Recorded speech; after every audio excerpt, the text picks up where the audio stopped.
Praise lord. దేవుని పరిశుద్ధ నామమునకు మహిమ కలుగును గాక. ప్రియమైన సహోదరులారా, ఎలాగున్నారు? దేవుని మహాకృపను బట్టి ఈ సాయంకాల సమయం ముందు పరిశుద్ధాత్మ దేవుడు మరొక సమయం మనకు అనుగ్రహించినందుకు దేవునికి మహిమ కలుగును గాక. ద్వితీయోపదేశకాండం 8వ అధ్యాయం మొదటి వచనంలో అద్భుతమైన మాట మన కోసం సిద్ధపరిచి ఉంచాడండి. ఎందుకంటే మనము ఏ స్థితిలో ఉన్నామో, ఏ స్థితిలో ఏ స్థితిలో మనము జీవిస్తున్నామో, ఏ తండ్రి అయిన దేవుడి మాటలు మనం వినలేక ఏ స్థితిలో దిగజారిపోతున్నామో, పరిశుద్ధాత్మ దేవుడు ఈ రకంగా మనతో సూటిగా మాట్లాడుతున్న మాట అండి. ఈ సాయంకాల సమయం మంది పరిశుద్ధాత్మ దేవుడు మన కోసం సిద్ధపరిచిన మాట ద్వితీయోపదేశకాండం 8వ అధ్యాయం మొదటి వచనం. ఈ మాట గురించి మనం జ్ఞాపకం చేసుకుని తండ్రిని దేవుని సహాయం అడిగి చిన్న ప్రార్థన చేసుకుందాం. మహాపరిశుద్ధుడ, ప్రేమ నమ్మకం గల తండ్రి, సర్వోన్నతుడ, స్తోత్రమయ్య, వందనాలు తండ్రి, వందనాలు దేవా. నీకే స్థుతులు స్తోత్రం తండ్రి. నీ ప్రేమ గల మాటలు జ్ఞాపకం చేసిన గొప్ప కృపను ఇచ్చినందుకు స్తోత్రమయ్య తండ్రి. ఈ ద్వితీయోపదేశకాండం 8వ అధ్యాయం మొదటి వచనంలో తండ్రి నాన్న ప్రతి ఒక్క మాట శ్రద్ధగా ఆలకించమని నాన్న తండ్రి మా కోసం సిద్ధపరిచిన గొప్ప దేవుడా నాన్న తండ్రి. నీ ప్రేమ ధర, నీ కృప ధర ప్రతి ఒక్క మాట ఆలకించడానికి కృపల ఆత్మ తోడని దయచేతండి. జ్ఞానగల ఆత్మ శక్తిని దయచేతండి. పైనుంచి దిగొచ్చి గొప్ప ఆత్మ శక్తిని మాకు దయచేతండి. ప్రతి ఒక్క మాట తప్పు జారుకున్నట్టు తండ్రి ప్రభా నా చెద్దగా వినటకు, చెద్దగా చెప్పుటకు మాకు చక్కని జ్ఞానాన్ని ఉపదేశించే కృపల ఆత్మ తోడని దయచేసి నీకే మేము ఘనత స్థుతులు స్తోత్రం చెల్లించుకుంటూ మా ప్రియ పర్లకు నజరుడైన యేసుక్రీస్తు నామమున బతిమాలిన పాదించి వేడుకుంటున్నాను తండ్రి. ఆమె ఆమె ఆమె. నా ప్రియమైన సహోదరులారా, ద్వితీయోపదేశకాండం 8వ అధ్యాయంలో ఏ రంగం రాయబడి ఉన్నదో కొన్ని మాటలు జ్ఞాపం చేస్తాను మీకు. నీవు నీ దేవుడైన యెహోవా మాట శ్రద్ధగా విని నేడు నీకు ఆజ్ఞాపించుచున్న ఆయన ఆజ్ఞలన్నిటినీ అనుసరించి నడుచుకున్న ఎడల ఈ దేవుడైన యెహోవా భూమి మీదనున్న సమస్త జనముల కంటే నిన్ను హెచ్చించును. Praise the lord. ప్రియమైన సహోదరులారా, ఈ మాట మన కోసమే సిద్ధపరిచి ఉంచాడండి. ఎందుకంటే ఈ మాట మన కోసం సిద్ధపరిచి ఉంచాడంటే అనేక మంది విధంగా మనం తప్పుదారిలో పడిపోతున్నాం. అందుకేనండి దేవుడు చెప్తున్న మాట, నా ప్రజల మధ్యన, నా సేవకుల మధ్యన ఏ మాట అయితే నీ కోసం సూటిగా చెప్తున్నాడో ఆ మాట శ్రద్ధగా ఆలకించమని సూటిగా చెప్తున్నాడండి. కానీ మనం ఆలకించేది ఎక్కువ, 100% శ్రద్ధగా ఏది ఆలకిస్తున్నామండి? అపవాదుడి కార్యములే, అపవాదుడి తలంపులే, అపవాదుడి ఆలోచనలే, అపవాదుడు చేసిన చెడు కార్యములే, చెడు లోకమే. అవును కదండి.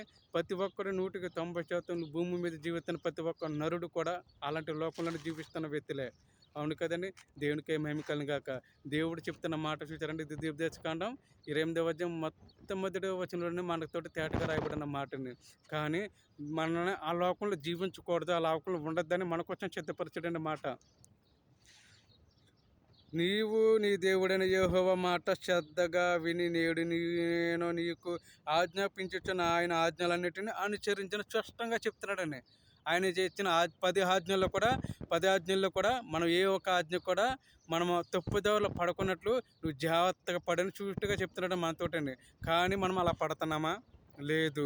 దేవుడిచ్చిన 10 ఆజ్ఞల్లో కూడా కనీసం ఒక్క ఆజ్ఞ కూడా మనం లోబడే పరిస్థితుల్లో లేము. ఎందుకంటావా? ఎక్కువ 190% అపవాదుడి తలంపుల్లోనే పడిపోతున్నాం. ఆయన చేసిన కార్యములకి మనం లోబడిపోతున్నాం. ఆయన చేసిన తలంపులకి మనం లోబడిపోతున్నాం.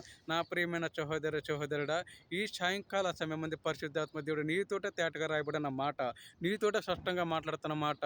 ఈ దేవుడైన యెహోవా మాటలు శ్రద్ధగా ఆలకించము, శ్రద్ధగా వినము. ఏ సంఘానికి వెళ్ళినా, ఏ సంఘంలో కూర్చున్నా, ఏ సేవకులతో నీవు స్వార్థ చేసినా కానీ, ఏ ఇంట్లో కూడా నువ్వు స్వార్థ చెప్పినా కానీ ఆ మాటలు కూడా శ్రద్ధగా ఆలకించాలంట. నీ తలంపులో కూడా ప్రతి ఒక్క ఆలోచన కూడా శ్రద్ధగా ఆలకించాలంట. కానీ మనం ఆలోచించేది శ్రద్ధగా దేని మైండ్లో పెట్టుకుంటామని దేని మైండ్లో పెట్టుకుంటాం? అపవాదుడు చేసిన తలంపులనండి, అపవాదుడు చేసిన కార్యములే మన మైండ్లో పెట్టుకుంటామో తప్ప. కానీ దేవుడు నీ కోసం సిద్ధపరిచిన మాట, ఏ ఒక్క మాట కూడా నీ తలంపులు నువ్వు పెట్టుకోలేవు. అవును కదా.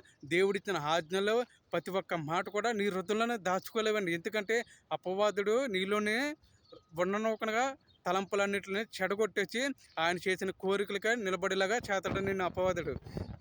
అందుకే దేవుడు చెప్తున్న మాట, నేను ఇచ్చిన ప్రతి ఒక్క మాటలో కూడా నువ్వు శ్రద్ధగా ఆలకించమని దేవుడు ఎందుకు చెప్తున్నాడండి? మొట్టమొదటి వచనంలోనే, నీవు నీ దేవుడైన యెహోవా మాట శ్రద్ధగా విని నేడు నీకు ఆజ్ఞాపించుచున్న ఆయన ఆజ్ఞలన్నిటిని అనుసరించిన స్పష్టంగా చెప్తున్నాడండి.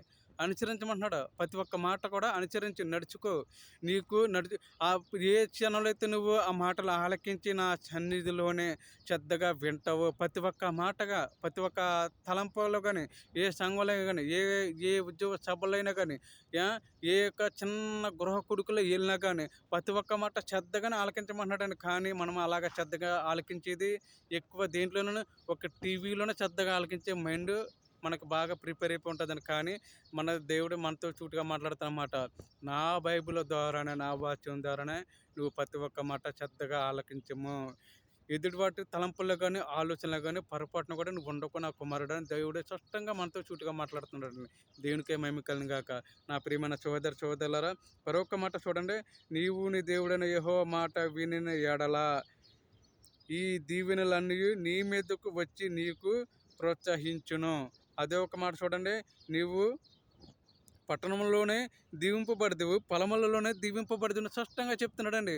ఆయన మాటలు శ్రద్ధగా ఆలకింత కనుక అంటేనే మన చేసిన ఏ పనైనా సరే అది తెలియకుండానే భలే చక్కగా అయిపోతుందండి మనకి పని కూడాను.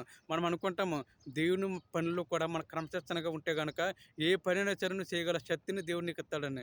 ఎందుకంటావా, నువ్వు ఊహించిన కార్యములు ఆయన కార్యములు అద్భుతమైన కార్యములు అన్నమాట. ఏ పొలంలో ఉన్నా కానీ, ఎక్కడున్నా కానీ నువ్వు ఆయన మాట కనుక పొరపాటున శ్రద్ధగా వింటే కనుక నువ్వు భూమి మీద గొప్ప దీర్ఘాస్పంతుడు అవుతాను దేవుడు స్పష్టంగా చెప్తున్నాడండి. దేవునికి మహిమ కలుగును గాక. నా ప్రియమైన సహోదరులారా, ఈ వాగ్దానం బట్టి మనం పట్టుకుని నడుచుకుని జీవిస్తే కనుక మన కుటుంబానికే గొప్ప దీవెనకరంగా మారుతాయని దేవుడు చెప్తున్నాడండి. ఎందుకంటే ఈ సాయంకాల సమయం మంది సర్వోన్నతుడైన దేవత దేవుడు నీతో మాట్లాడుతున్న మాట అని నా ప్రియమైన విశ్వాసులారా, నా ప్రియమైన సహోదరులారా, అపవాద తలంపుల్లోకి మనం పొరపాటునగా దగ్గరికి రానవ్వకండి. ఎందుకంటే మనము ఏ స్థితిలో ఉంటామో తెలియదు, ఏ క్షణంలో అంతమైపోతామో తెలియదు. దేవుడు మనకి ఎంతవరకు ఆయుష్పిస్తాడో తెలియదు, ఎంతవరకు భూమి మీద మనం నిలబెట్టేస్తాడో తెలియదు. అందు గురించి దేవుడు చెప్తున్న మాట, నా మాటలో మీరు శ్రద్ధగా ఆలకించండి. ఎక్కడికి వెళ్ళినా సరే, ఏ గృహ కొడుకుల్లోకి వెళ్ళినా సరే, ఏ ఉద్యోగ సభలకు వెళ్ళినా సరే, ఏ సంఘానికి వెళ్ళినా సరే, ఏ సేవకులతో మాట్లాడినా సరే ప్రతి ఒక్క మాట శ్రద్ధగా ఆలకించండి. జాగ్రత్తని స్పష్టంగా చెప్తున్నాడండి. తప్పుదారిలో పడవద్దు, తప్పుడు ఆలోచనలు పడవద్దు, తప్పుడు లోకంలో జీవించొద్దు, తప్పుడు చెరికాడంలో జీవించొద్దు అని దేవుడు మనతో మాట్లాడుతున్నాడండి. నా ప్రియమైన సహోదరులారా, ఎందుకో దేవుడు పరిశుద్ధాత్మ దేవుడు ఈ సాయంకాల సమయం మందు ఇది ద్వితీయోపదేశకాండం 8వ అధ్యాయంలోను 1, 2, 3, 4 వచనంలోను మనతోటి చక్కని మాటలు మాట్లాడాడండి. దేనికే వేలాది స్తుతులు స్తోత్రములు. ఈ వాదన పట్టుకుని మనం కూడా నడుద్దాం. ప్రతి ఒక్క మాట ఆలకిద్దాం. ప్రతి ఒక్క మాటలో కూడా ఏ స్థితిలో మనకు ఈ మాటనే ఉపదేశించాడు, మనం కూడా ఆ మాట కూడా బైబిల్లో పట్టుకుని ఈ మాట నిజమే, మనం కూడా తప్పుదల పడిపోతున్నాం, దేవుని మాటలు శ్రద్ధగా ఆలకిస్తే మన కుటుంబంలో గొప్ప కార్యం జరుగుతుందేమో అని ఒక తలంపు అనేది నీళ్ళకు వచ్చి ఆయన మాటలో శ్రద్ధగా ఆలకించడానికి మనం ప్రయత్నం చేద్దాం. దేనికే మహిమ కలుగును గాక. ఈ కొద్ది వాక్యం దేవుడు దీవించి ఆశ్రయించి ఫలింపజేయును గాక. ఆమేన్. చిన్న ప్రార్థన.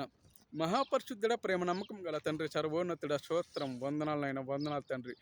ఈ సాయంకాల సమయం మందు తండ్రి నీ ప్రేమ ధర, నీ కృప ధర, నీ మహిమ ధర చక్కని మాటలు మాతో చుట్టుగా మాట్లాడినందుకు స్తోత్రం అయ్యా. ద్వితీయోపదేశకాండం 8వ అధ్యాయంలో తండ్రి ప్రభ 1, 2, 3 వచనాల్లో తండ్రి మాతోటి శ్రద్ధగా ఆలకించే కృపగల ఆత్మ తోడిని జ్ఞాపం చేసే గొప్ప శక్తిని మాకు ఇచ్చినందుకు స్తోత్రం అయ్యా తండ్రి. నాయన ప్రభ అపవాద తలంపులు కానీ ఆలోచనలు కానీ పడుకున్నట్లు నీ ప్రేమ గల మాటలు ఎంత శ్రద్ధగా ఆలకించాలో తండ్రి ప్రభ మాకు ఈ వచనం ధర, ఈ వాగ్దానం ధర నేర్పించే గొప్ప కృపను మాకు ఇచ్చినందుకు స్తోత్రం అయ్యా. వందనాలు డాడీ, వందనాలు తండ్రి, వందనాలు దేవ. నీకే స్థితిలో స్తోత్రం అయ్యా. అపవాద తలంపులు కానీ ఆలోచనలు కానీ పడుకున్నట్లు నీ చార్చిగా ఎమ్మడించే కృపను దయచేతండి. ఇదిగో ప్రభు ఈ క్షణం మీద ఎవరైతే ప్రయాణం మీద బయలుదేరి వెళ్తున్నారు ప్రతి ఒక్క వాహనాల చుట్టూ కంచి వేయతండి ఏసయ్య. ఐసీలో ఉన్న, హాస్పిటల్లో ఉన్న, సీరియస్ కండిషన్లో ఉన్న, ఏ రోగంతో ఉన్న, ఏ వ్యాధితో ఉన్న, ఏ గుండెపోటుతో, కీడిని పొలుతో, మొక్కల నొప్పులతో ఉన్న ప్రతి ఒక్క రోగం నుంచి ఏ చిన్న పేరట స్వచ్ఛత కలిగి చేయను గాక. ఏసయ్య వందనాలు తండ్రి. ఈ క్షణం మీద ఎవరైతే ప్రయాణం మీద బయలుదేరి వెళ్తున్నారో ప్రతి ఒక్క వాహనాల చుట్టూ కంచి వేయతండి ఏసయ్య. వందనాలు తండ్రి. ప్రతి ఒక్క కుటుంబాన్ని జ్ఞాపకం చేసుకుంటుండగా నీ ప్రేమ, నీ కృప, కాపుదల కలిగే గొప్ప కృపణ దయచేతండి.